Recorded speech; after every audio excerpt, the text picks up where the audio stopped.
This is the Anything Goes Project video stream. Please be patient, the show will begin momentarily.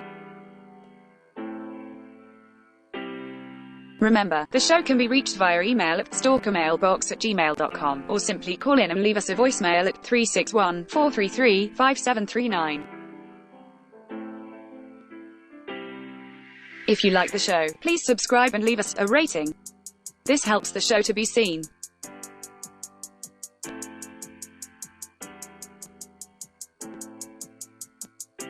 More video streams can be found on the Anything Goes Project YouTube channel. To help the show, subscribe and like the channel.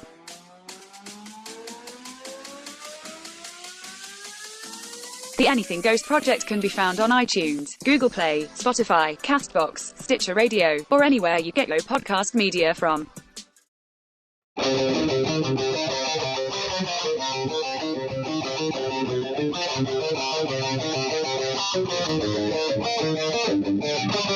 You're listening to the Anything Goes Project.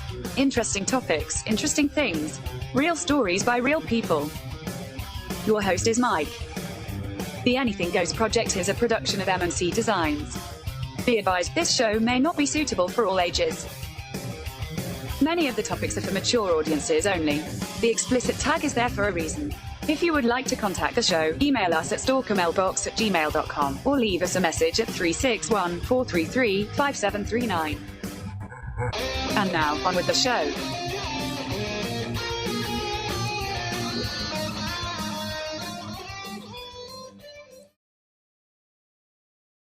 Good evening, ladies and gentlemen. This is Mike with the Anything Goes Project, and tonight I have a totally awesome guest. This is something a little bit different than we're usually doing.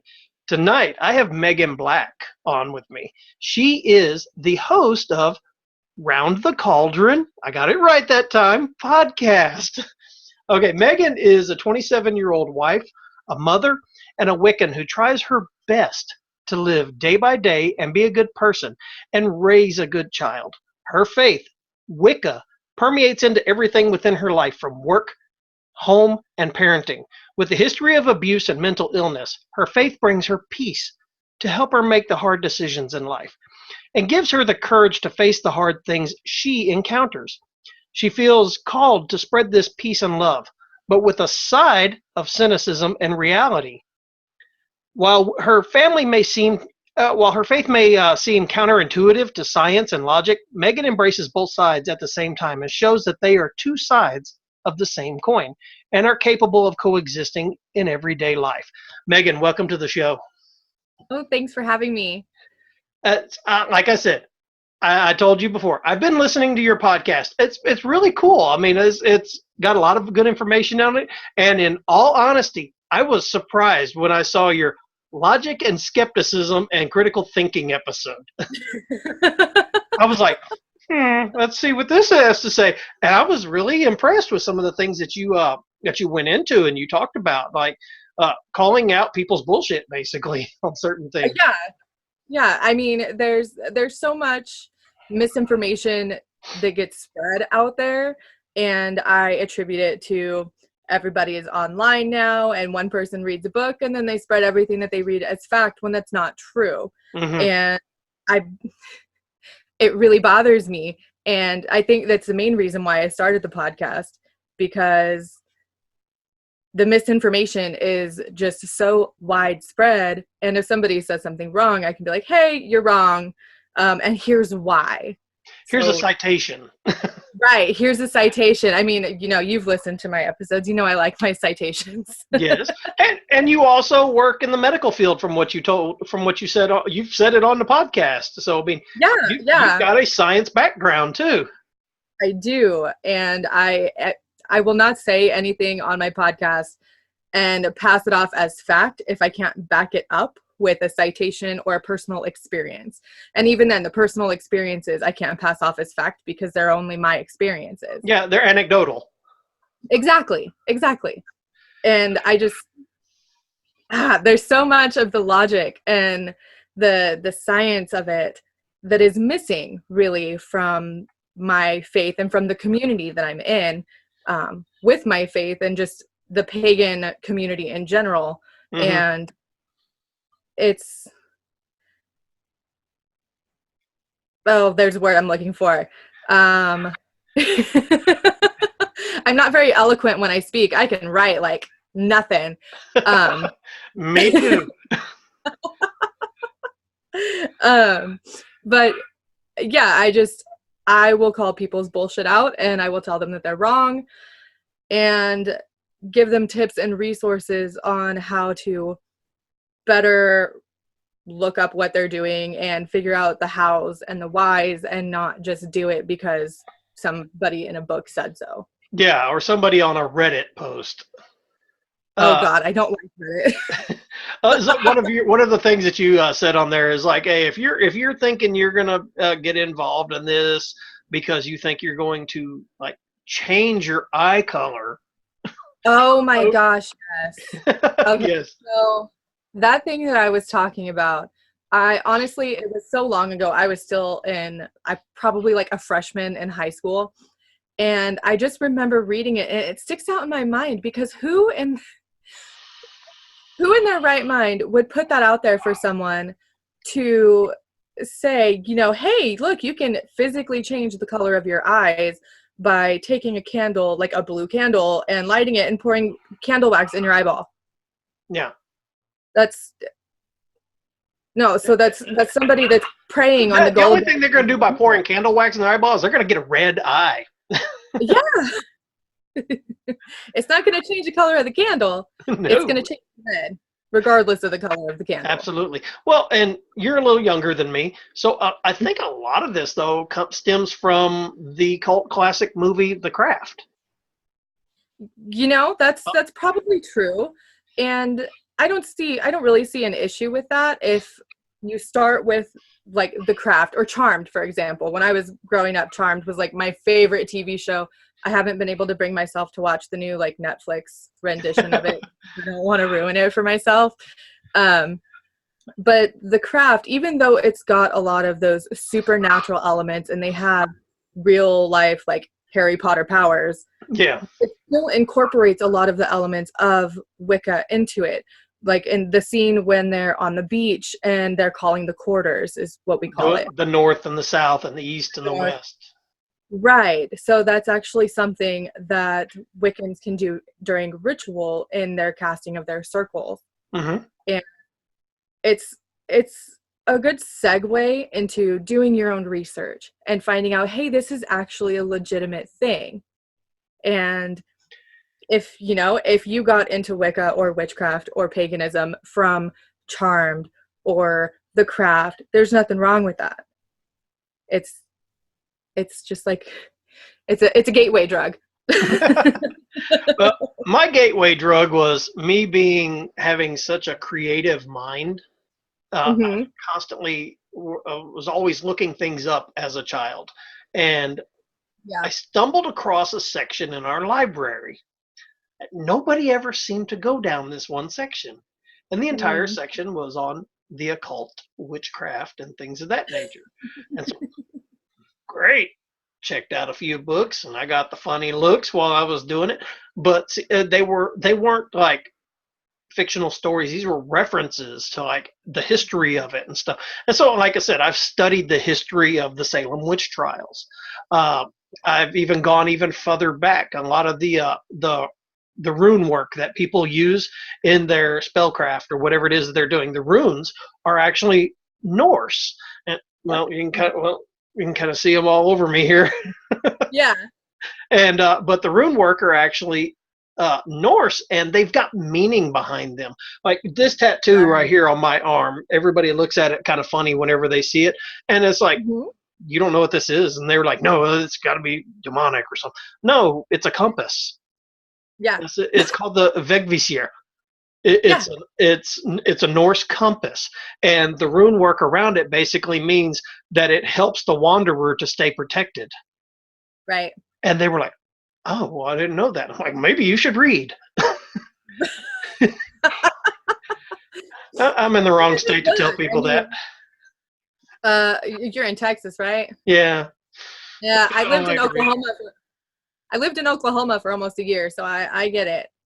Yes, but yeah, and I enjoy reading about these things, and I enjoy because a lot of it I put in my stories that I write, and Mm-hmm. and it's always been interesting to me. So you can see back there the board that's propped up for the listeners that are actually viewing this on YouTube that have been following me on Instagram for the past week. Know what it is? It's one that we were making, and I had somebody comment on that. They were, "Oh, that's beautiful. You won't catch me in the same room with it." And I went, "Why? It's a piece of wood. It's Right? literally a piece of wood with some paint on it." Yeah. And not to mention that they started out as board games. Yeah, and They were that was marketed something for they were like, children. "Well, Ouija boards are evil," and I'm like, the Ouija boards weren't even a thing until Parker Brothers brought them in. Yep. And they were like, "What?" And I went, "No, they weren't even a thing." I said that people may have had something that they called like a pendulum board, Uh-huh. Mm-hmm. where they would that is actually something that is older and dates all the way back to like the Druidic times, a pendulum board where you got a yes, no, and a maybe. That Right. was it. And I don't know. Some people are weird. Yeah. Yeah. Yeah, and a lot of my woodwork is occult type woodwork. I mean, I just find it fascinating. The cane I carved myself. It's all totems. It's all Filipino totems. So I mean, so that was interesting. The board. Let me see. I make custom wands. I saw some of those. Yes, but the reason I wanted to bring you on the show is because, one, I've been listening to your podcast and I think it's good, and hey, great, I want other people to listen to it, but to kind of let's bring a little education here. So let's enlighten people. And Okay. So I basically I have to preface everything that I say about Wicca with my Wicca is not your Wicca, because of the history of Wicca and its founding.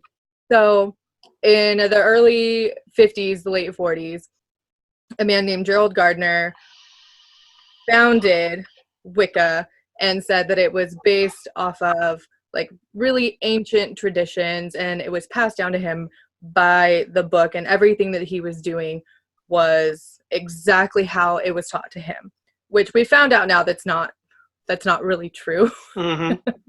Because he did incorporate a lot of stuff from the Masons and the Hermetic Order of the Golden Dawn, I think it's called. Mm-hmm. And he traveled also a from lot. some Druidic texts as well. Right.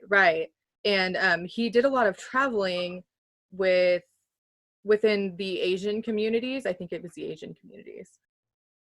I'm really bad with my history. But he incorporated a lot of their spiritual and occult practices into what was then called Wicca. Now, modern day Wicca is different because you've got your traditions. So you've got Gardnerian Wicca and Alexandrian Wicca, Dianic Wicca. So what these are, it's like they're all branches of the same tree. So I think of it sort of how Christianity is. You've got different denominations within Christianity. Well, the same is true with Wicca. Now, in order to be in a tradition, you normally have to be in a coven, which is a group of people that get together. They're the same practice. They've all been initiated by the high priest and high priestess. So that would be like the minister in a Christian church. And you can't be in a tradition without being initiated. That's how that works, because there are certain levels of information that are only available to certain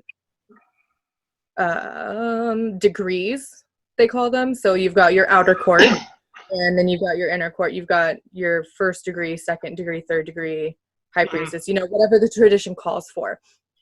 And so a lot of the information that is available to the general population is outer court information. Yeah. Because the inner court information is protected by an oath of secrecy. So anybody that's been initiated and has inner court information cannot pass on the information that they know to anybody that's not been initiated without breaking their oath. Mm-hmm. Their oath back. And I know some people that have broke their oaths. I've talked to several people throughout the year. 30 something years of studying different theologies and stuff like that. And I've talked to so many people, and I had some friends that were actually part of a coven, and it was quite interesting whenever I met their high priest. And he actually, the first one was a she, and then I did meet one male one. She told me, she was like, how do you know all this stuff? And I went, what? She goes, we've got people that are new that don't even know as much as you've already uncovered. It was like lots of reading, research, and talking to people. I said, I read things that are so obscure, people have never heard of them. One of my favorite websites is sacredtext.org. I've actually heard of that. There's so much stuff on there. And all my research I had to do in libraries and stuff like that, because we didn't have the internet back then. Yeah. Well, hey, that's a blessing in disguise. Because now that we have it, there's so much shit out there that doesn't make any sense at all. I hear you. And now anybody can go and get published and just publish a book through Amazon and just spew whatever they want. Yeah. And Instagram. We've got Instagram, and what is this new thing that's on Instagram now? The witches of Instagram. As like, there was like 6 months ago, there was like a dispute within all that, and I was like, what the hell is this? They're arguing over whose is right. There was. See, I'm not even a part of that, because I don't like the Instagram witch, because oh no, that's all they're doing is just they're trying to post their pretty pictures of their little altars with all their stuff lined up around it, and it's like, oh, those are some nice rocks. Basically, to make everybody envious of what they are. Right. Oh, that's my issue with it, is that for aesthetic purposes only. Yep. And that's with any religion does that, though. Yeah, that's true. That's true. I mean, I think the main reason that I have a bigger problem with it is because Wicca is such a fringe religion that you've got these people who are doing it for the aesthetic and just because they think it looks cool or it's fashionable or whatever. And it's really hard for the general population to take someone seriously if that's what they're doing, and they're passing it off like, yeah, I know what I'm doing, but then you sit down and you have a discussion with them and they absolutely know nothing. Yeah. They know nothing. And so then they're like, well, you don't know anything. So what are you even doing? You know, we're not going to take you seriously. I mean, I've been doing this long enough that I just sort of stay out of that thing. Yeah. And some of the people that I've talked to in the past, and I know you're probably one of these people that's very well versed and educated in this, is some of the ones that are more fluent and educated in it can actually confirm this. They'll use like let's just say we're going to talk about like using the herbs and the different plants within their spells and stuff like that, and like, oh, well, I'm going to help you with your headache, and they start doing this and that. Like, here I'm doing this spell, and there's some willow bark. Yep, there you go. It's because a lot of times these practices were passed down as they were taught. Well, and you know from studying history, a lot of times the ones that were called the witches were the ones who studied nature and herbs and how they reacted on the body. And what is willow bark? That's what aspirin's made from. Yeah. So, I mean, yeah, I got a hold of a book a couple of weeks ago and was looking through it. And I was cross-referencing it before getting you on the show because I was listening to your show. I was cross-referencing it to this one book that I found that was on the craft. It didn't say Wicca necessarily. It just said the craft. And it went into their spells for using plants and stuff in your spells for people to consume. And I'm sitting there reading through these, and they've got all these different plants, and I'm cross-referencing these plants to how they're actually used medicinally in today's society, like echinacea and stuff like that. And it's like, that's basically what it was at that point. That's exactly right. That's exactly right. And you know, there is the physical element to it, but then when you take it and you mix it with the spirituality and the energy, it's just sort of a boost of the herb or the plant's natural ability to react within the body. Mm-hmm. And it's going to be different for everyone. Like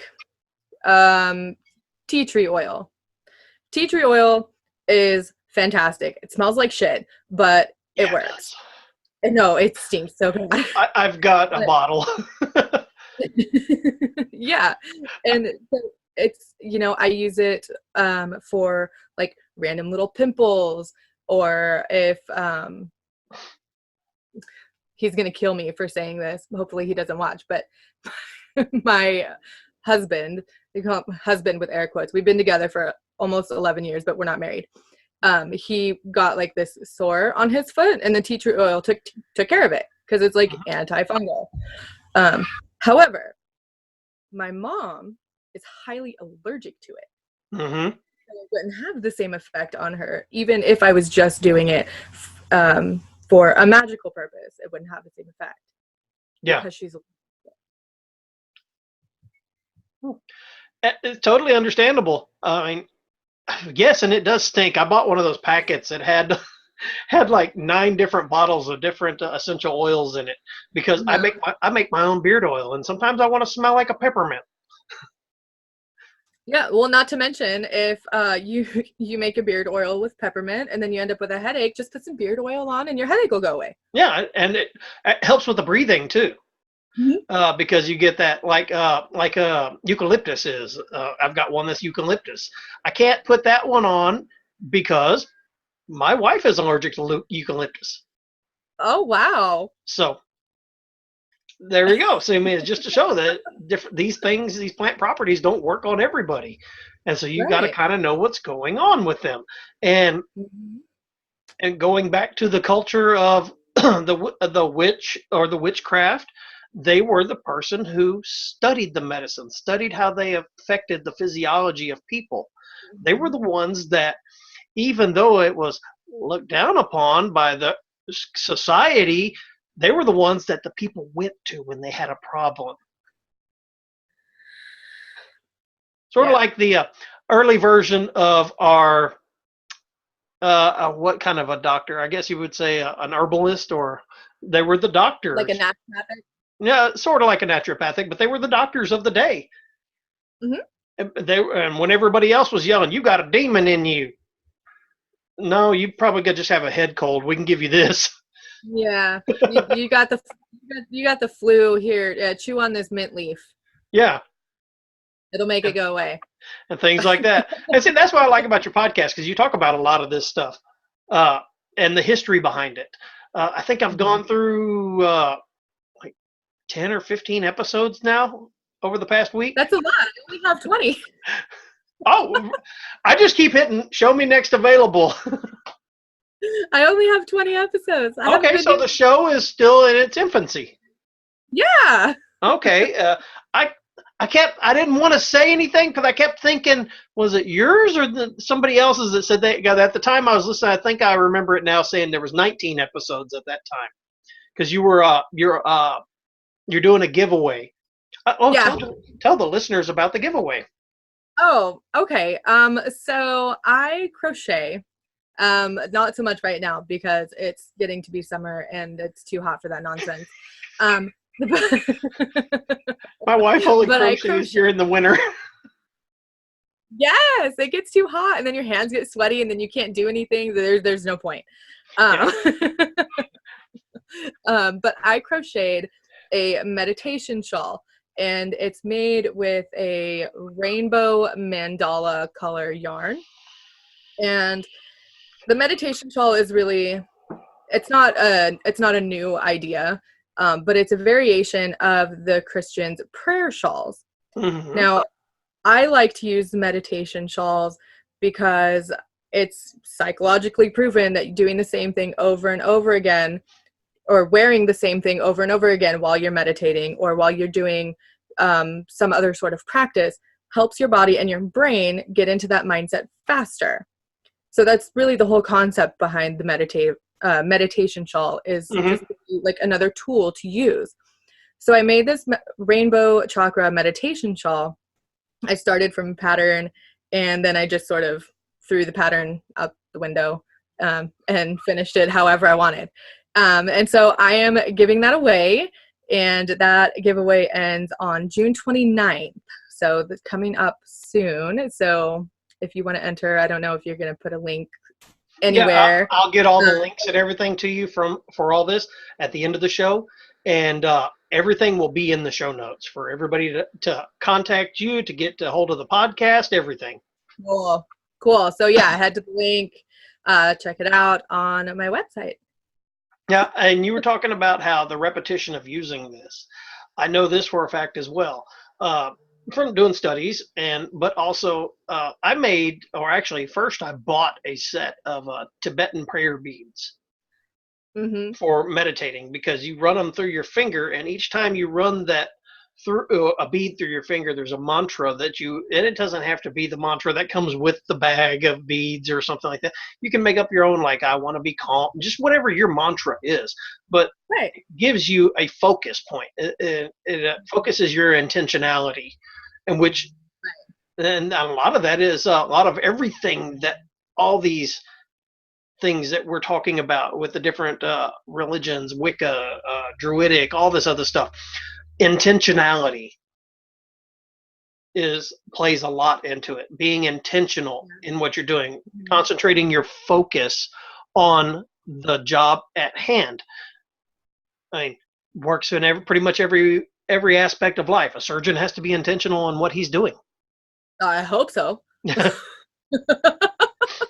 Or whether or not, if you believe in the power of prayer, being intentional in it. If you are just somebody who wants to meditate, the intentionality of actually getting focused and concentrating on your breath first, and then working your way through the rest of the meditation. So, I mean, I was going to keep talking so you could finish drinking. Oh, no, it's okay. I went to take a drink and I realized that my lid was closed. Oops. That's why I use a metal straw. Well, I had to use my cool cup because I'm a coffee person, and my cup says, when life hands you lemons, trade them for coffee. Awesome. I can definitely get behind that. But when somebody if life hands me lemons, give me some vodka to go with it. That too, but I'm not much of a drinker, so I'm good with coffee. I like an alcoholic drink every now and then, and there's some of my shows I've done with people. We're just sitting here hammering back, because I make my own homemade honey meads.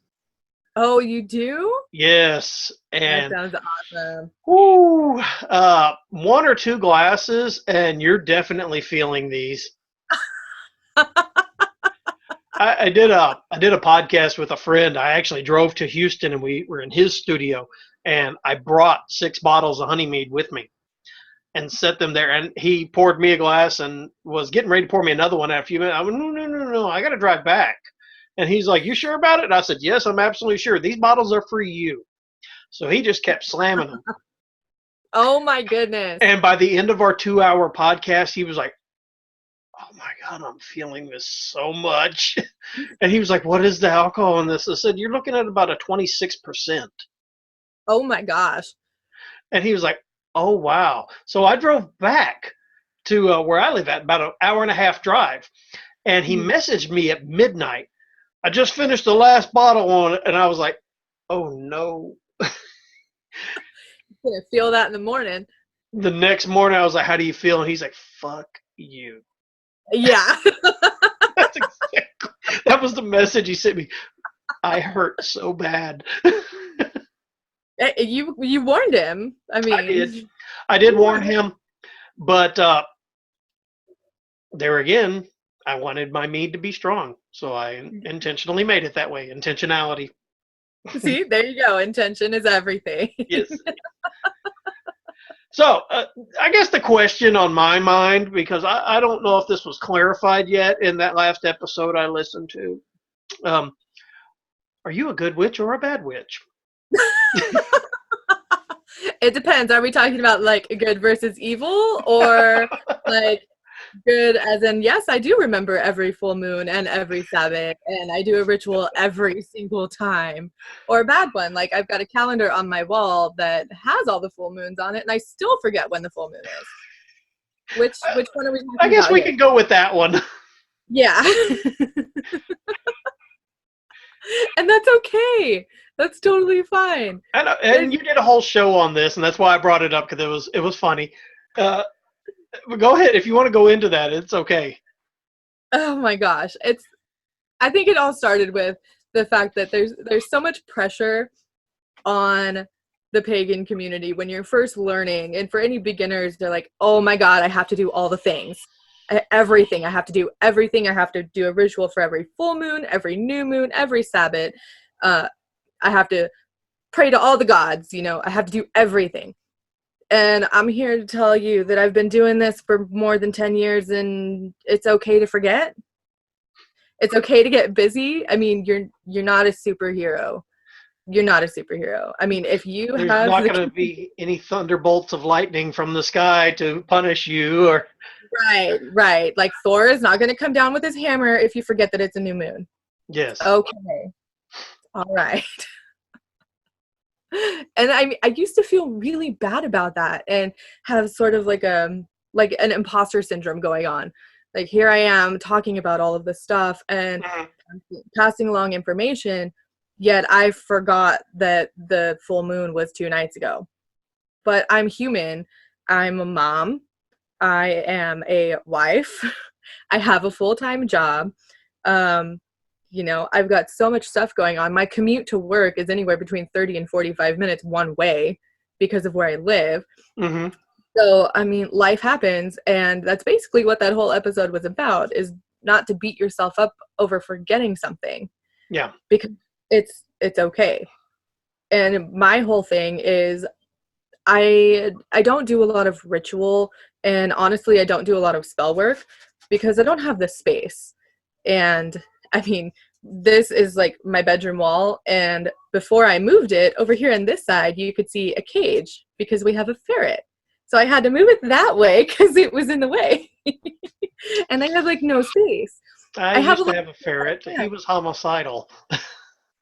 Oh, my ferret's so cute, and her name is Faye because she likes noisy and shiny things like fairy. So, Yeah, my ferret was possessed and tried to eat me.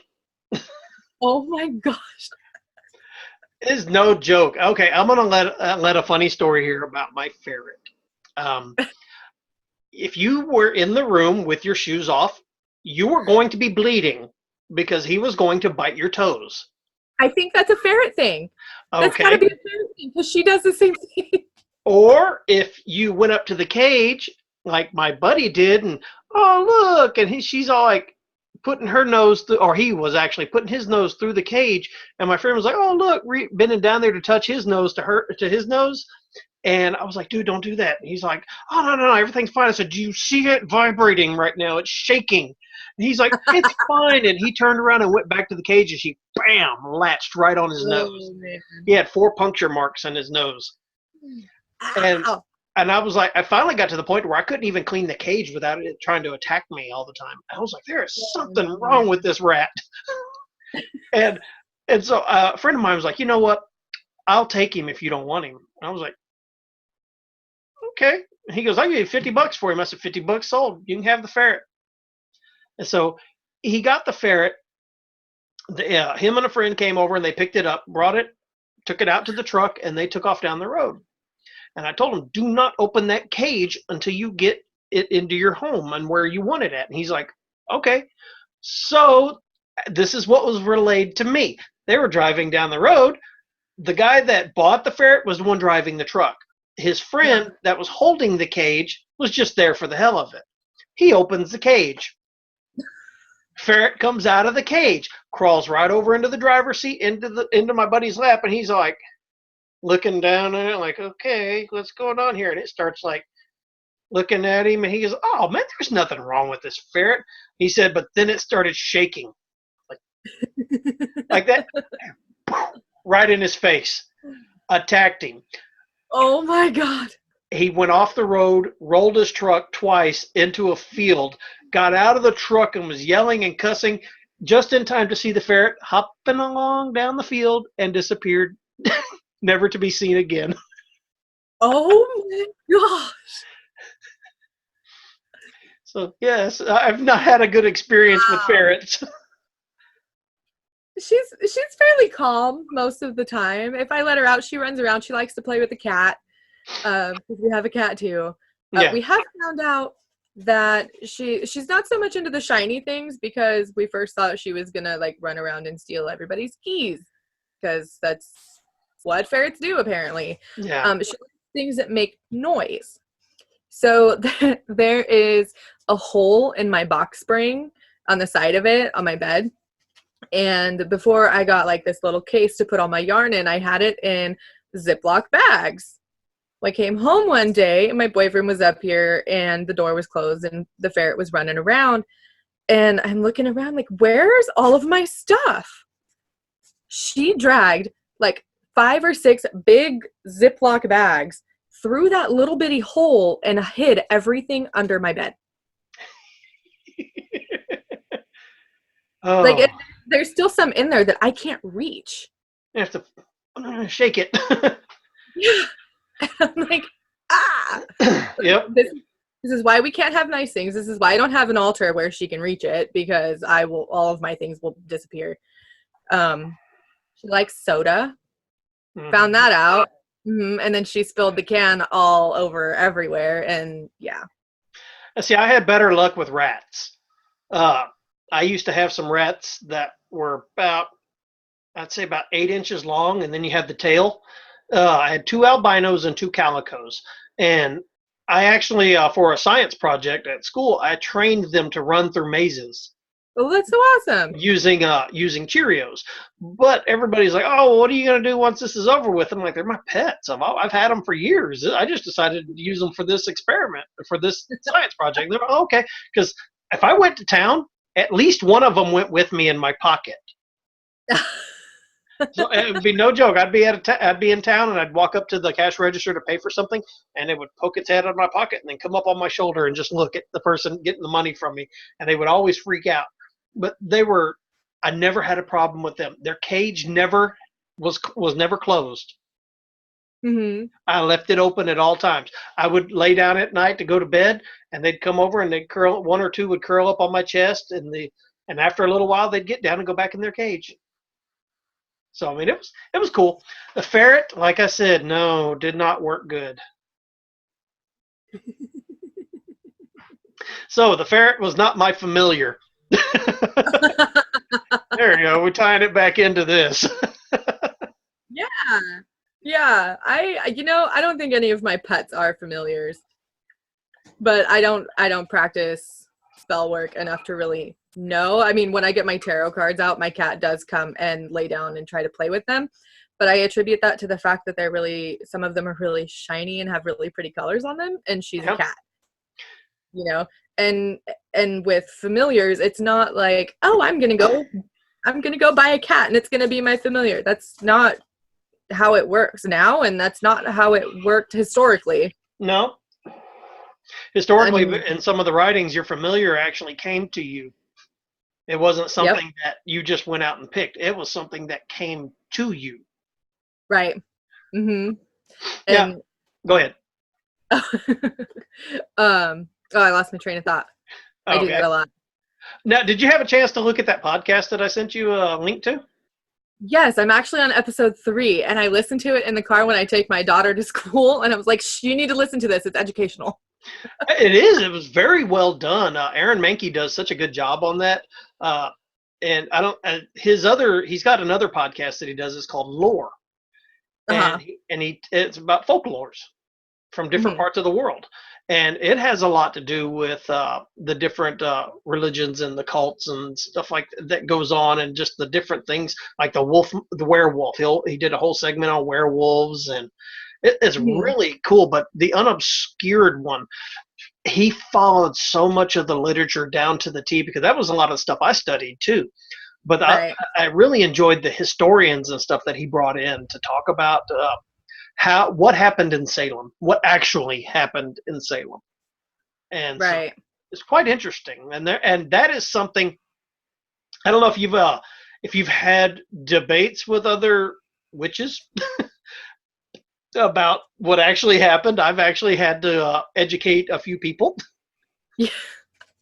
I try to stay out of that whole debate thing. I'm more along the lines of, no, you're wrong. Here's why you're wrong. Here's all the sources of why you're wrong. Now you go read this and go educate yourself. Yes. Because it's not my job. I've given you my citations. Here, have at it. Yes. Yes. And then if you have questions, come ask me, because then I'll help you. But if you're just going to sit here and argue with me, then I'm not going to bother.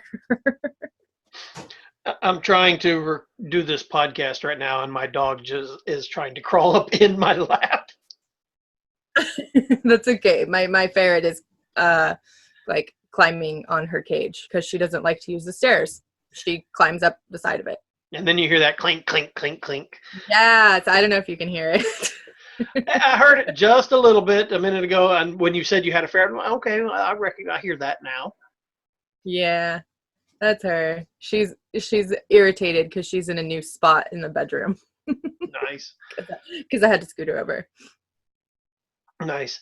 Now, let's talk a little bit more about the faith-based part of this.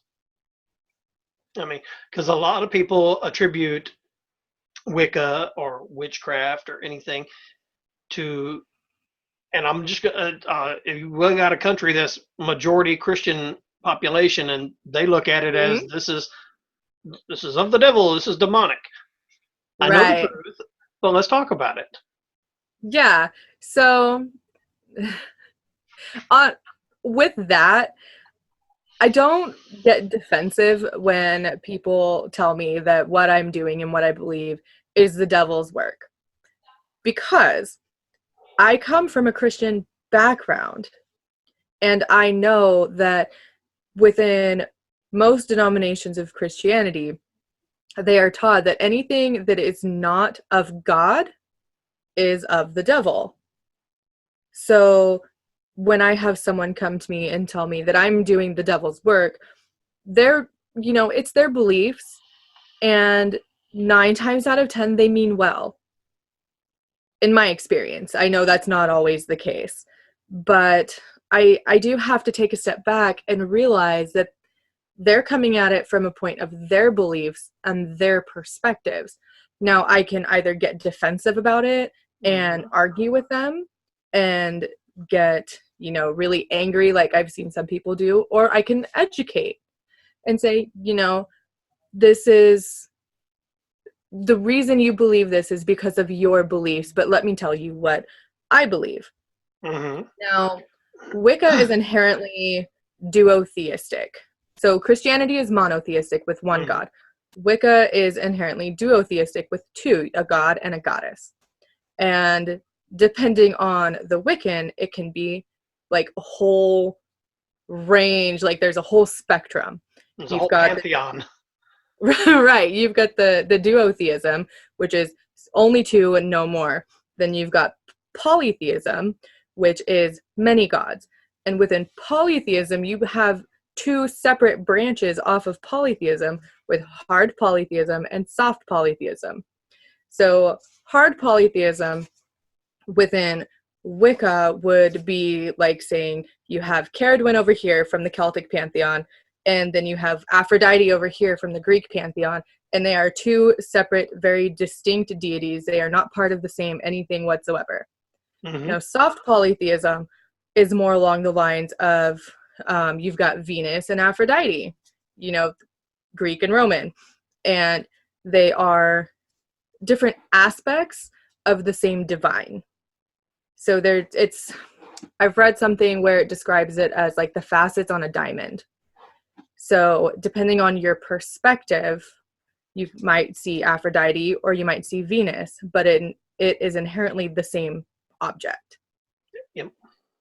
And I fall along the lines of more of a soft polytheism, and I really struggled with this a lot in trying to define my faith, because I am a more logical person that likes to be by the book.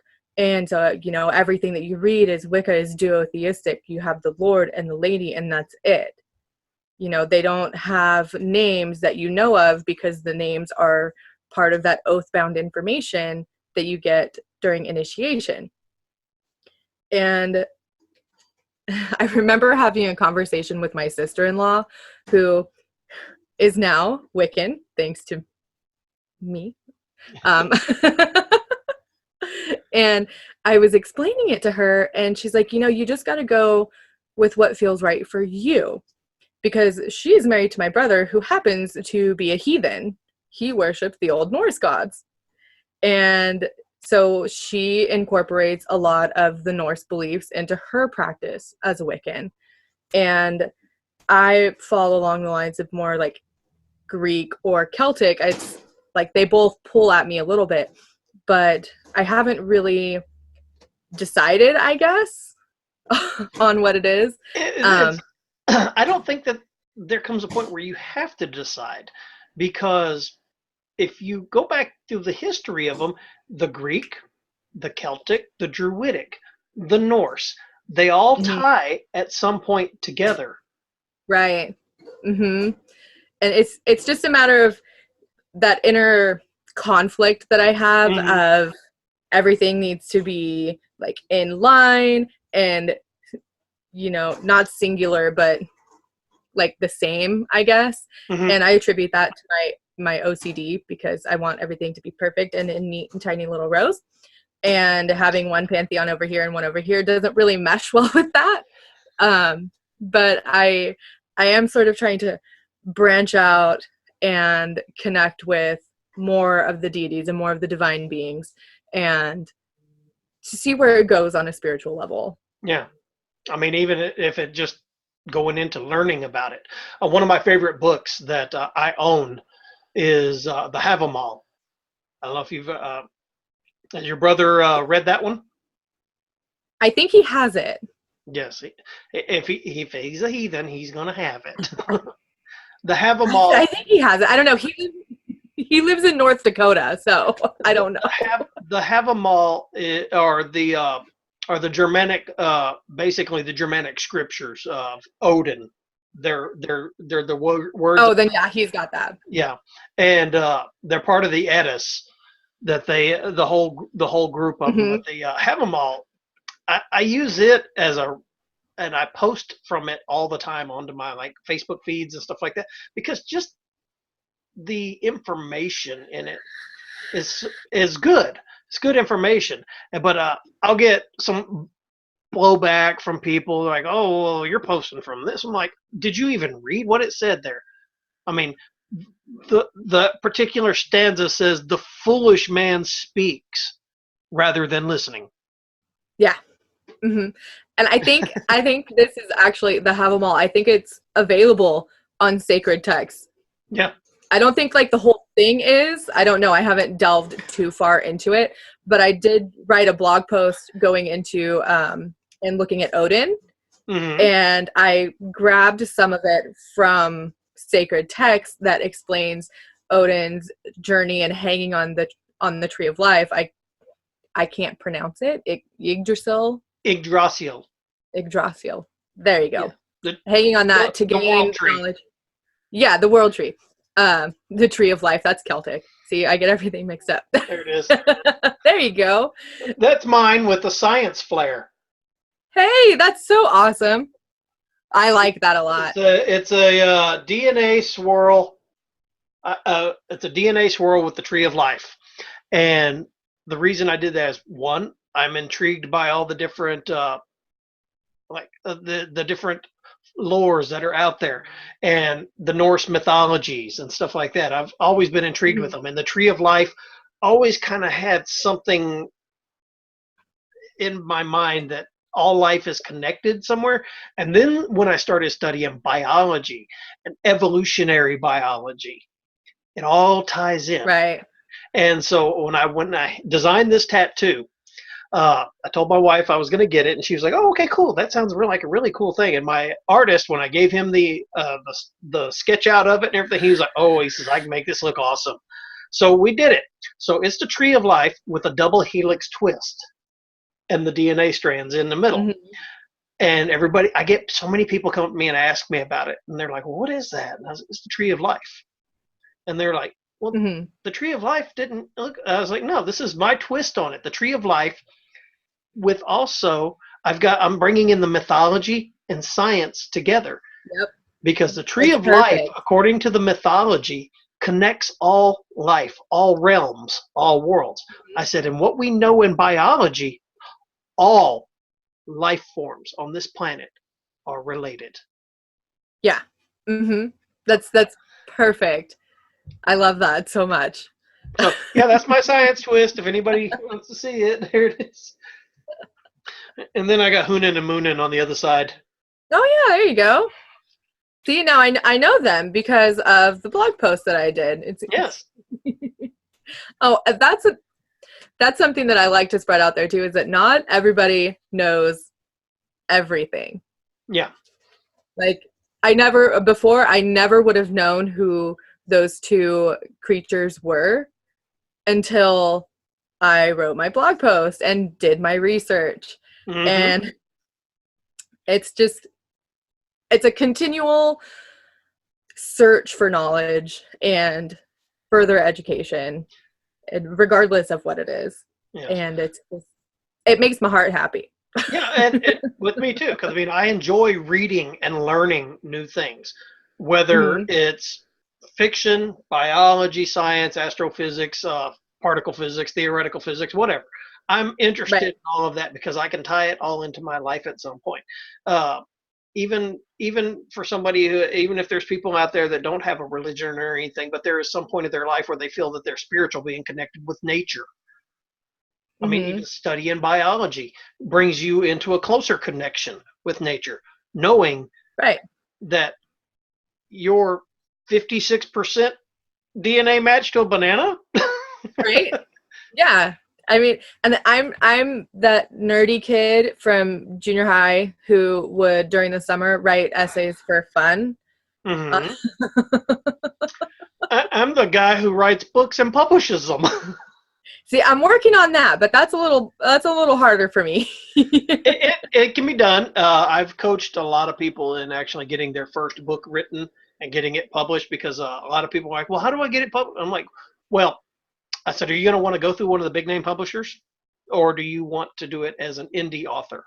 And they were like, well, and I said, because the likelihood of you getting your book on a big publishing like New York Times or something like that, it's very slim. Yeah. You almost have to be a well-known name already to get on there. I said, start off, publish as an indie author. So benefit to that, you keep 98 to 85% of the profits off of your book sales. I said, and you're getting your name out there. If it takes off, people start enjoying it and liking it, then those other places will take notice. Yeah. And at that point, now you hold the cards in your hand and say, no. If we're going to do this, let's talk. Right. Whereas somebody who actually does get signed by them, they have to go by whatever the contract is that they're going to give them. So it's interesting. It's like I've always enjoyed studying and reading. And the website you mentioned, sacredtext.com. These books are all downloadable. And were they in PDF format or? It's actually web-based. Oh, it's web-based. Okay, I'm trying to think. And they have a search bar. I think I know the other one that you're thinking of, but I can't remember the name of it. I have that one bookmarked too. But sacredtext.org is searchable. So if you're looking for information about a specific deity, that's how I found the Havamal for Odin, is I typed in Odin, and I was looking for runes and the world tree. And so that's how I found that section that explains the journey that Odin took to hang upside down on the tree and receive the knowledge of the runes. And that's like, there's so much information on there that I could sit there and read through all of it all day long. Yeah, he sacrificed himself. Right. For this. Sound familiar? There's a whole conspiracy about that person and the Egyptian god Horus. Have you heard that one? Yes, I have. Also, Mithras. Mithras is part of that, because we've got, I'm trying to think, there's about 15 different resurrection gods. that have actually sacrificed themselves and then resurrected. And Yeah. I love theological debates. I get into them all the time.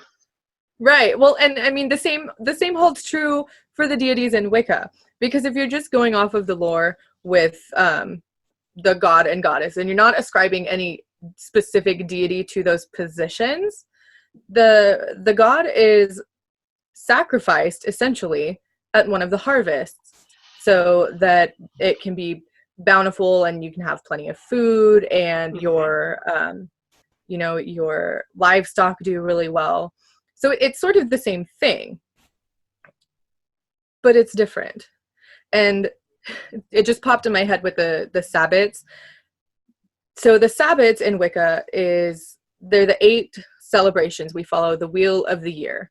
So for us, our new year is Samhain, which for those of us in the Northern Hemisphere coincides with Halloween. It's on the same day. And we go around and then we start all over again. If you look at some of the lore and the mythology that's drawn from the Celtic stories, because most of the Wheel of the Year is derived from Celtic mythology. So for Yule, which is the winter solstice, anywhere between December 20th and 22nd, I believe it is, you are welcoming the newborn son. What's Christmas? Yeah. Well, and actually, Yule was a Norse thing too. But then you've also got to look at the Romans. The Romans didn't celebrate Saturnalia. It's Saturnalia. And from what I understand, that was a really wild party. Yeah. I a drunken orgy and gift exchanges and yeah, kind of like Wicca's Beltane. And then you've got then we got the celebration of Easter in Christian theology, which coincides with Easter from Greek mythology, the fertility, and that's where you get the bunnies and the eggs and the eggs. Yep. It's like everybody borrowed from everybody. Yeah, and I really hate when those holidays come around, like Easter and Christmas, because in a lot of the pagan and Wiccan communities, they start bashing everybody else, like, oh, let's put Christ back in Christmas. Oh, well, then give me back my Christmas tree and my Yule log and my wreath and my holly and mistletoe. And I'm like, can you guys just let other people enjoy things? Like, actually, it's like somebody's like, well, let's put this back in. And I was like, well, I believe if you actually go back to the book of Jeremiah, it tells you not to put up a tree. Does it really? Oh my gosh. See, I'm not well versed on the Bible because I gave Christianity up. I was 13 or 14 years old. I've read all the Abrahamic texts, the Norse texts, a bunch of the Celtic texts, the Vedas, and the craziest one that I'm in the process of reading right now is the Book of Mormon. The only experience I have with the Book of Mormon is that my grandparents are Mormon. Oh, I'm sorry. They're not Mormon anymore. They are members of the Church of Jesus Christ of Latter-day Saints. They don't call themselves Mormons anymore. Yeah, they don't call themselves Mormons anymore. That got changed a while back. Yeah. But that's about the only experience I've got with it. Well, I've got a copy of the Book of Mormon. Oh, gosh. and I'm reading that one. And did you know there's a submarine in there? Nuh-uh. Really? Yeah. That's how they got from Israel to the New World, to the United States. Apparently, they built a submarine with a single hole in the top.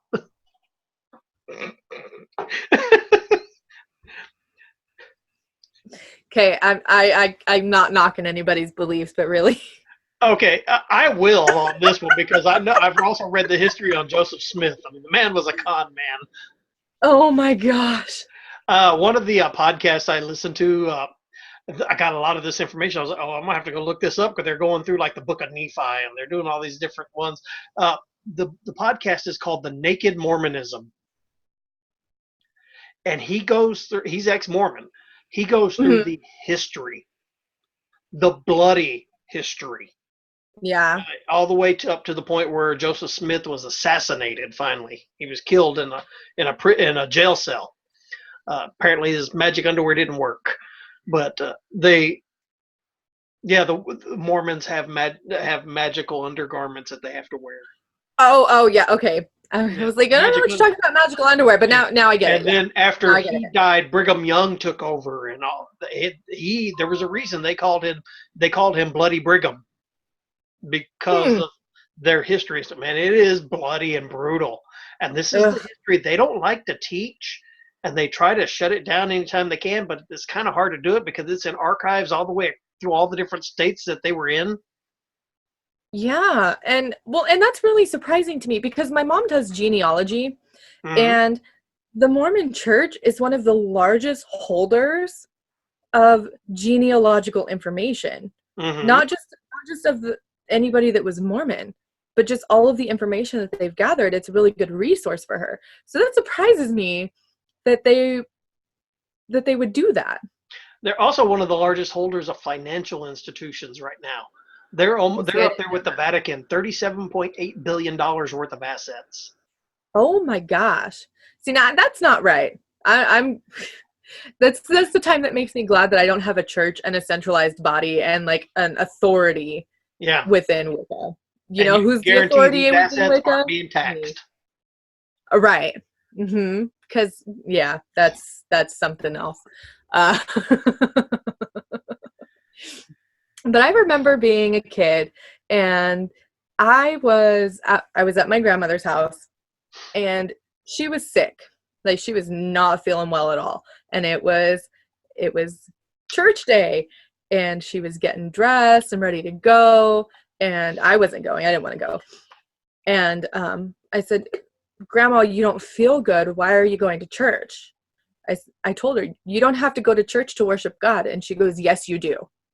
And I think that's sort of the start of like my separation with that sort of faith, because I don't believe that.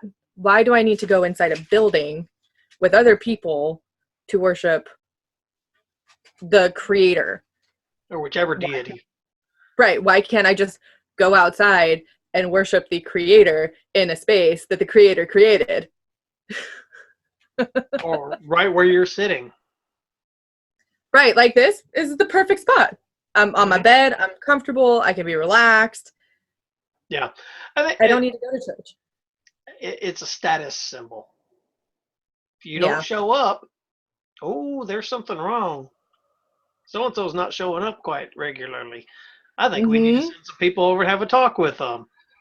Especially Mormon Latter-day Saints. That was a requirement. You had the roll call. Yeah. I think I've scared some of them away. I don't get any that come to my house anymore. I had at a friend of ours that he was Jehovah's Witness, and he would try to weekly convert, I guess you would say. And the first time he did, I was like, dude, I'm really not interested in cults, man. Other than I write about them. He's like, we're not a cult. And I'm like, really? I said, so if you screwed up right now, your congregation's not going to kick you out and totally disfellowship you, and you're on your own now? And he goes, they're shunning you. And he was like, well, they do. That's part of our. I said, that's what a cult does. Right. And he was like, well, no. I'm going to bring you some literature. And I was like, okay, great. Let's do that. And so he brought me one of the little pamphlets. I got 2 paragraphs through the pamphlet, and I handed it back to him. I said, dude, I can't even read this. And he was like, why? I said, first 2 paragraphs are absolutely wrong. And he went, what? I said, yeah. I said, open it up. I said, your very first paragraph starts to talk about the origins of our world and how it falls within our universe. And it starts to talk about our galaxy and our solar system being the center of our galaxy. And I'm like, dude, you know there's a big ass black hole in the middle of our galaxy? I said, so that's wrong. And he was like, what? And I said, yeah, we're out here on the outer band around this arm. Mhm. He's like, oh, what is this? Well, just read it. So I tried to read a little bit more, and so I ended up taking a pen and circling. Yep, this is wrong. Yep, nope. This is not coincidence. This is scientifically inaccurate. And I handed it back to him, and he was like, threw it away. So then he wanted to start a biblical debate with me. And I was like, and he said something. Oh no. And I was like, okay, great, let's go. And he said something about, well, this and this. I said, well, and because I told him, I said, well, how do you reconcile all the contradictions? And he went, there's no contradictions. I said, really? So Genesis 1 contradicts Genesis 2. And he was like, what? I said, read it. The order of which everything was created are totally different in the order of everything how it was in Genesis 2. And he's like, it does not. I said, read it. And he goes, I'll bring my Bible up here. Whoa, no, don't bring yours because I know y'all cut a bunch of crap out of yours. I said, I've got one at the house I'll bring up here. And he was like, well, ours didn't cut anything out. I said, we're going to prove that too. And so I had a regular King James Bible next to his. And, oh, yeah, yep, right here, contradicts verses, one contradicts number 2. I said, and also you left out this verse in yours. And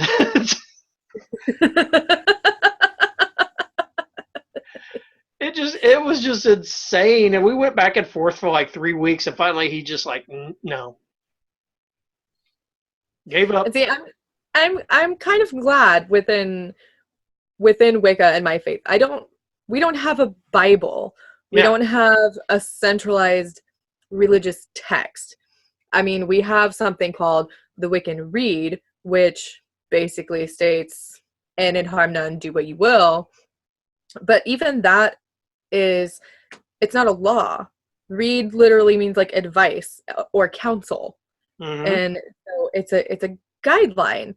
And I follow along the lines of not and in harm none, do what you will, but and in harm none, but take no shit. You know. Yeah. Do no harm, but take no shit. Do no harm to anybody, and I think that's where they get a lot of the cross between the different theologies coming at each other and stuff. One theology is calling the other one evil or something. And it's in my opinion, it's ignorance. Yeah, it is. They're ignorant of what the actual. That's why I wanted to bring you on the show today, because I'm pretty sure I've got people that listen to mine that are either Muslim or Christian or whatever. The odds are pretty good. And right, so yeah, the odds are pretty good. I'm bringing somebody on with a new perspective, but here's what I want to do to the listeners. I'm going to challenge you. Don't just immediately look at this and go, nope, that's evil. Read up on it. Find out about the origins of Wicca. Wicca is, I would say, it's fairly new because it's the 50s. I mean, yeah, it's considered a modern religion. Or look up, just read up on witchcraft in general. You'll find that there's a lot of interesting information on there. A lot of the people that practiced witchcraft, let's say 1,000, 2,000 years ago, they weren't doing it to worship something evil. It was a communion with nature. Right. And it's part of the I just talked about this. We call it sympathetic magic. Yes. And so it goes back thousands of years, because you see the cavemen who one is in the middle and he's dressed like whatever it is they're hunting. I'll use a stag, for example. So they've got antlers and they've got the deer skin and they're pretending to be the stag. And then the rest of the generally men in their tribe would attack the stag. And it symbolized for them success in their next hunt because they were acting it out ahead of time and preparing ahead of time. Now we call it sympathetic magic. But back in the day, it's just what they did. It was part of their life, and that's how they attempted to ensure that they had sustenance throughout the next day, month, whatever. So it's not something that is evil. Yeah. And we can even say it this way, if somebody wants to look at it more of a scientific point of view. Okay, you call it sympathetic magic. I would call it positive affirmation, positive thinking. Right. Yep. And I think I touched on that one too. What you think about, you bring about. Yeah. That gets a little bit of the law of attraction-y kind of thing, but yeah, there you go. But it's true, because if you look into the psychology of it and not look at it as magic or witchcraft, that's how your brain works. So if you see yourself ahead of time being successful, you're more likely to be successful when you go to do the thing that you're doing. So if instead you're focusing on your failures and you're so terrified of failing and getting it wrong, chances are you're going to screw up. Try taking a test in college with an attitude of, yeah, I'm going to fail this. Oh, yeah, no, don't do that. No, I failed a couple of tests like that. Especially if you're my kid and you're listening to this right now. I'm paying for your damn college.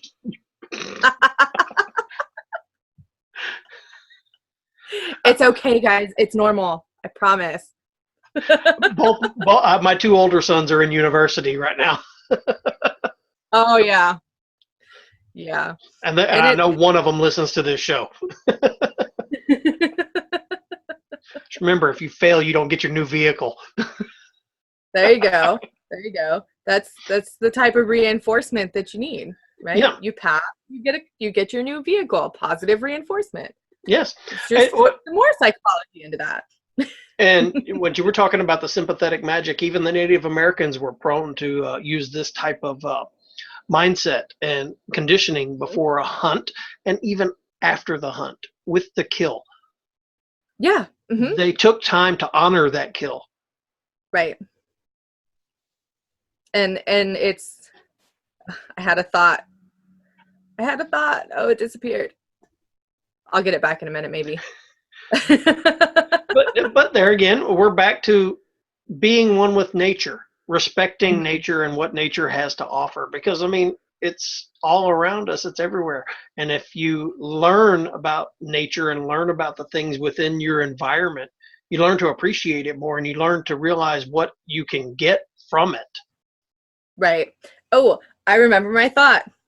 Go for it. So with the sympathetic magic, it's kind of like the meditation shawl. It puts you in the mindset doing the same thing and having this ritual. It's not necessarily something supernatural or something magical.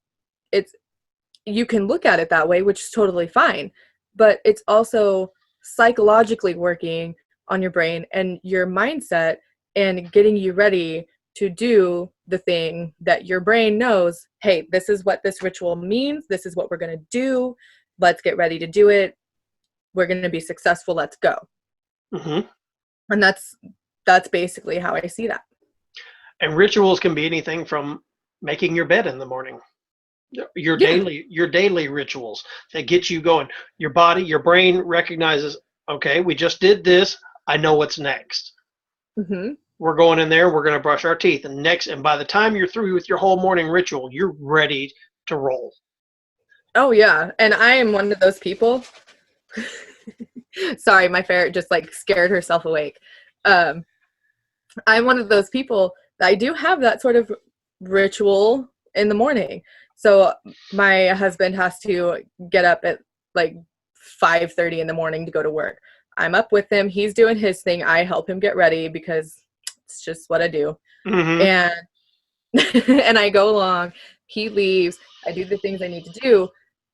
If something changes and like a wrench is thrown into that, my whole day is screwed up. My whole day. Because something changed and it wasn't what I was expecting.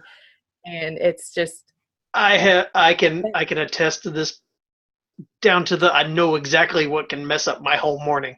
forget to push that freaking button for automatic coffee. Yes. Yes. Oh my gosh.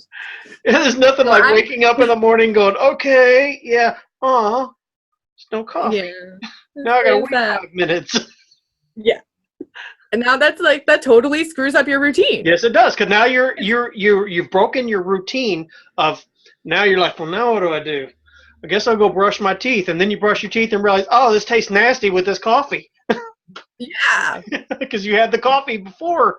Okay, yeah, it kind of messes everything up. Yeah, and we have pretty much the same routine around here. My wife is the one who is the early bird. She likes getting up early, and I follow 15, 20 minutes after her, and then we rock and roll with it, and we get everything going. But there's mornings that I've either forgot to push the power button on the coffee pot for auto brew, or we'll have the electricity will flicker in the middle of the night and turn it off.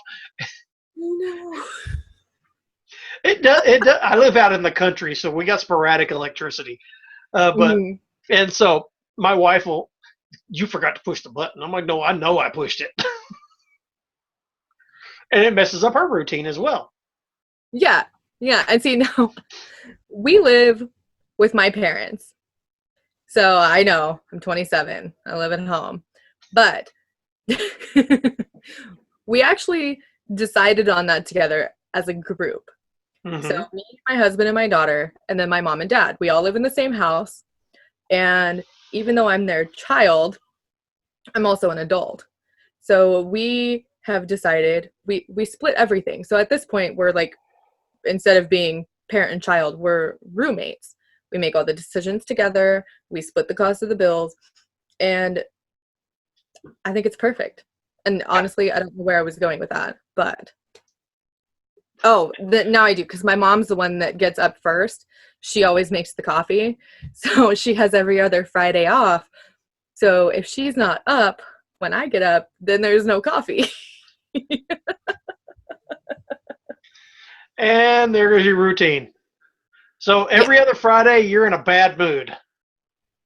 No, every other Friday, I have to remember to make sure that it's set before I go to bed. Oh, okay. That's good. Well, as long as we're on the right track. Now, and I'm one of these people that lives by a calendar. I have to have a calendar to do everything. I've got reminders that are constantly popping up and letting me know everything.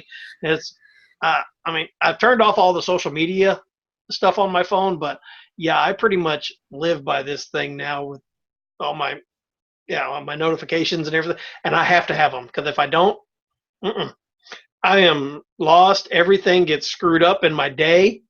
My podcasts don't make it to air. I got to live by that. There you go. But we people, Wiccan, we're regular people. Wiccans are regular people. And that was what I wanted to do, was dispel some of the mythos out there that some people may have, or preconceived notions about people that are involved in this. And I know a lot of people of every walk of life, faith, religion, or whatever. I never have a problem with any of them. It's because I take the time to learn about them and learn about what their practices are and get to know them as a person. And that's what this whole podcast is about. It's two people meeting, strangers. We're having a conversation over a cup of coffee or a glass of water or beer or whatever.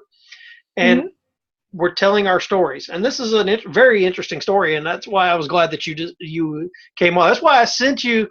If you don't ask, you're never going to receive. So that's why I just asked, would you be interested in coming on our show? Now, even though we're regular people, I do have to say that what we do normally works. Now, when I was first getting into Wicca and the magic, I got into it because, oh my gosh, spells, I can change everything, right? Because I was 12. But that's how most people come into it, is the allure of the witchcraft and the control over your life. And I don't remember exactly how I discovered Wicca, but it was me and my friend, and we're still really good friends to this day. And that was however many years ago. But I remember spending the night at her house one night, and we went into her backyard. We had our candles. We had a glass of water, and we did something that I don't recommend, especially now being in the medical field, because hey, bloodborne disease is a thing. You did the finger pricks, didn't you? We did, actually. I've done that.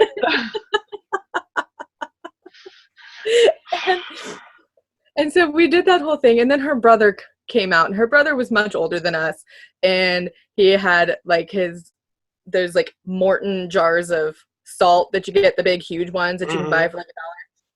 And he took it and he started drawing symbols around us, like in a circle. And at that point, me and my friend were like, nope, we're done. I'm out of here. Like, this is creeping me out. We're going to go back inside. But we've always had a sort of connection, and I attribute it to that. And I know that even this far ahead, or, you know, even being this long now since that happened, yesterday morning, I was downstairs. I was waiting for my daughter to finish getting ready for school. I was standing at the door, playing on my phone. I was thinking about her, and she texts me and says, I miss you. And I said, hey, I was just thinking about you. And that happens between her and I all the time. And I'll know when she's having a bad day because I'll just feel it, and I'll text her and say, hey, I'm thinking about you. Are you okay? Or we dream about each other all the time. And it's, you know, I think it would be like that anyways, a little bit, just because we're so close, but that just sort of amplified everything. And it freaks some people out, because it's just not what people expect. It's like something happened when I lived in Oklahoma, and I was like dead asleep. And at that point in time, we were living with my husband's mom and his stepdad.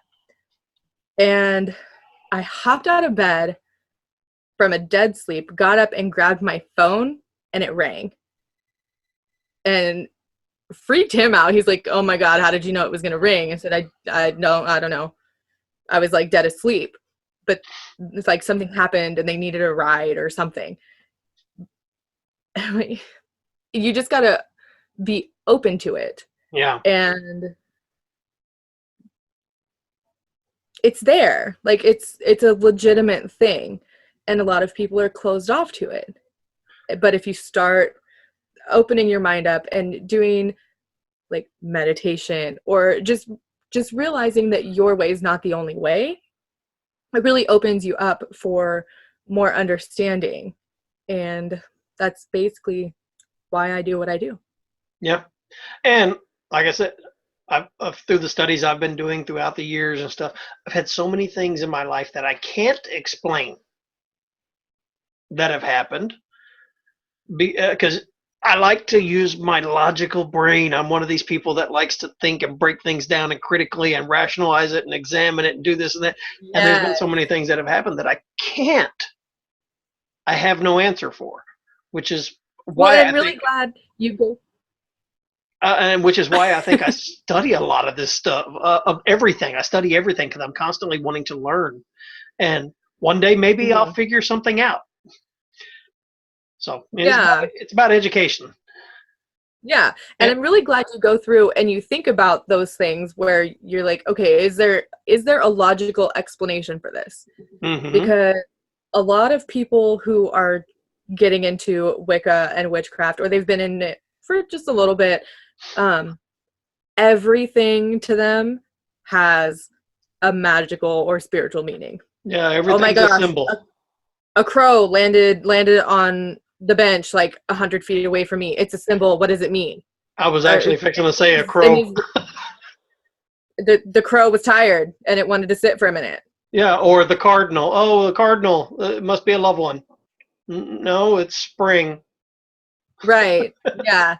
And it's not every occurrence has that sort of supernatural meaning behind it. Not every bump in the night that you hear is a ghost rattling in your kitchen. For one, How old is your house? For 2, Mhm. do you have any I've animals? got a friend that they do a lot of paranormal investigations, and Hmm. I'm the skeptic they bring. That's perfect. We'll go to somebody's house and like, well, that door over there, I know it's a ghost. That door we'll open it and we'll walk away and do something and it'll close. So Did you check the they turn hinges? and look at me, and I reach in my bag and I pull a level out and I walk over and put it on top of the door. I actually rehung somebody's door one time on one of those investigations. Rehung the door. It did not close after that. Gee, amazing. Yeah. Of I mean, course, now on the same stance, yeah, I'm the skeptic. I'm not the one who's sitting there with the voice recorder going, is there anybody here? I'm the one that's sitting back quiet, mhm. videoing the stuff. Got recorders laid out. I'm videoing and recording the stuff, and I'm like, okay, because if I see somebody doing something, I'm gonna call bullshit on them. Right. Hmm. Yeah, I've actually busted people doing that. For like, oh, there's a tap. Did you hear that? Quit tapping on the damn table. Right. And it's like, I Yeah. caught you doing it. I'm over here watching, and I got it on video. You Yeah. dumbass. Knock it off. But I did do a video, and I shot it on a high 8. And we got done with everything that one night. And I got home, put it in my converter, ran it through the laptop, and converted it digitally. And that was all I did to it. And then I posted it up on the page. And I said, here, guys, check it out. I'm tired. We've been up since. I said, I'm going to bed. It's 6 o'clock in the morning. I'm just now going to bed. Y'all take a Yeah. look at it and let me know.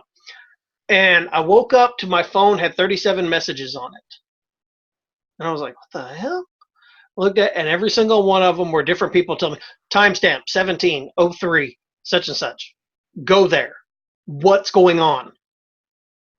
And so I'm sitting there and I'm just kind of scrolling through, and I stopped a few minutes before that. I was like, okay, yeah, we were in that one room. I had so-and-so standing over there, so-and-so standing over here. I'm here videoing the whole room, getting to see everything. And we're like, okay, cool.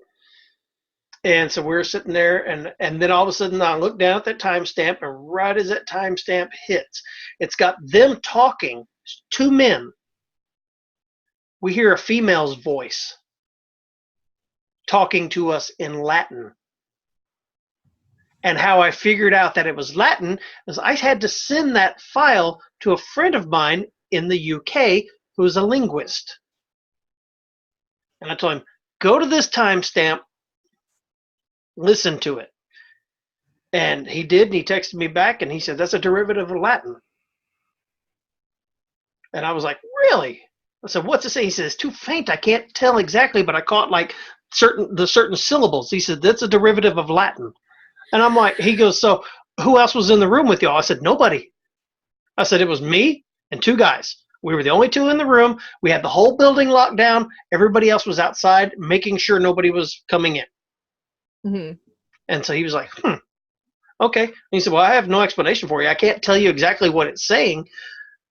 And that's not the first time I've caught stuff like that and been like, yeah. And the thing was, I actually had the video and the audio proof of it. So it's like, okay, I can't explain it. So was it? And so we started going through, back to the critical mind.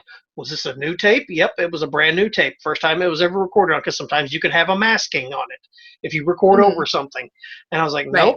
nope, this was a brand new tape. And besides, I don't know anybody that speaks Latin. And Right. so it gets interesting. And that's, like I said, it's things that I can't explain. So eventually I'll find out the answers. Maybe one day. Maybe. And if I not, think there's some things that we as humans and as physical beings that we're just not meant to understand. yeah. And there again, in my teachings and education, I enjoy educating people about these things. Like that board behind me, the 2 pinnacles in the top right-hand corner, or in the top and left corner, right and left corner. I've had somebody, yeah, I said I've got one right here. yeah. Well, I've got Oh, there you go. triquetra, but I had somebody was, oh, why'd you put pentagrams on it? Those aren't pentagrams. yes, they are. And I said, no, those are pinnacles. Mm-hmm. Pentagram, you invert it. And they were like, oh, I didn't know that. And I'm like, read, please. Read. As Yeah. the pinnacle is older than all of that. It's Yes. been used for a millennia. Mm-hmm. It's And it's even seen sometimes in Christianity as it is part of the symbol of the cross, because you've got the outspread person, like the Da Vinci drawing. the Vitruvian Man. Yes, that one. And each point means a different thing for everybody that uses it. Yeah, and I think the most common is you've got the top would be soul, and then you've got the four elements. Mm-hmm. Yep, And that's the most common. Well, those particular two pinnacles that I've got with all the symbology around it and everything, the one on the right is the pinnacle of earth, and the one on the left is the pinnacle of shadows. Mm-hmm. So, and it's just different depending on what you put around the 5 points. And so it gets interesting when you talk to people about it. And I can always tell when I'm going to town. If I saw you in town with your pinnacle on, I'd be like, I know who she is. Yeah. And where somebody else would be like, she's a Satan worshiper. No. I've had that happen to me. And then, it normally happens at work where I just have to brush it off and say, oh no, it's just a star. I liked it. I thought it was really pretty, because I'm at work and I can't cause a scene.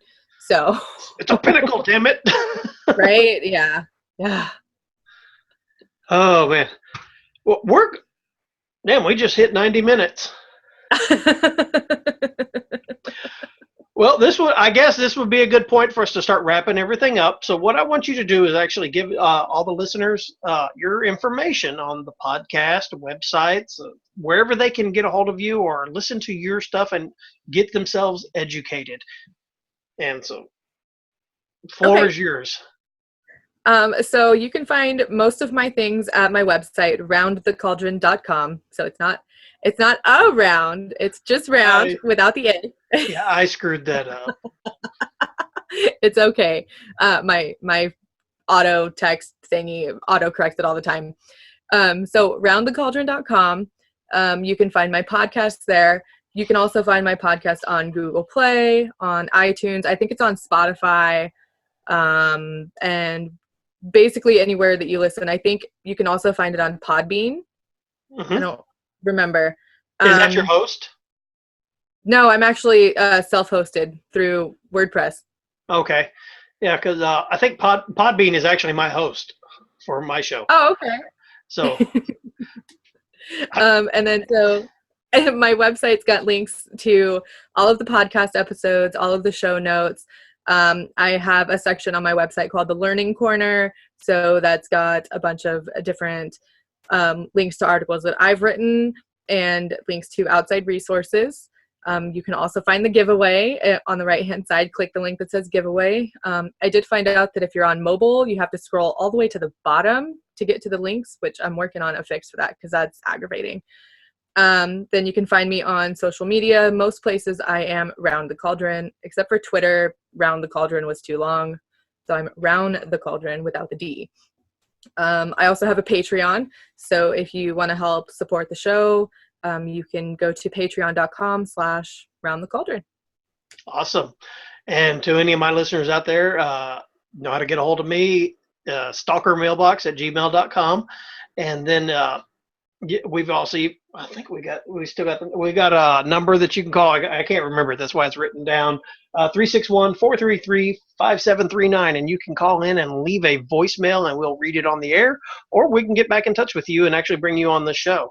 And everybody knows that listens to this, our podcast is found anywhere that you can find a podcast, wherever a podcast sleeps. And the video version is on YouTube at the Anything Goes Project YouTube channel. So if you like the show, subscribe, tell a friend, especially the older ones that don't know what a podcast is. And I say that every time. And let's get this thing going. So with that, Meagan, I want to thank you for coming on the show. It has been a blast. It's been very educational. It's been very informative, and I hope that the people that are listening got some edumacation to themselves. Education. Well, thank you for having me. It's awesome. So with that, guys, we are out of here. Now, here comes the music.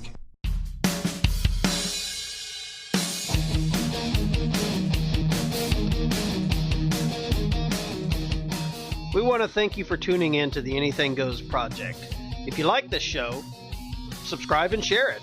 That would greatly help us out. To contact the show, email us at stalkermailbox@gmail.com. We love hearing from our subscribers and our listeners. The Anything Goes Project can be found on iTunes, Castbox, Spotify, Stitcher Radio, TuneIn, and many other Android applications. And once again, thanks for listening.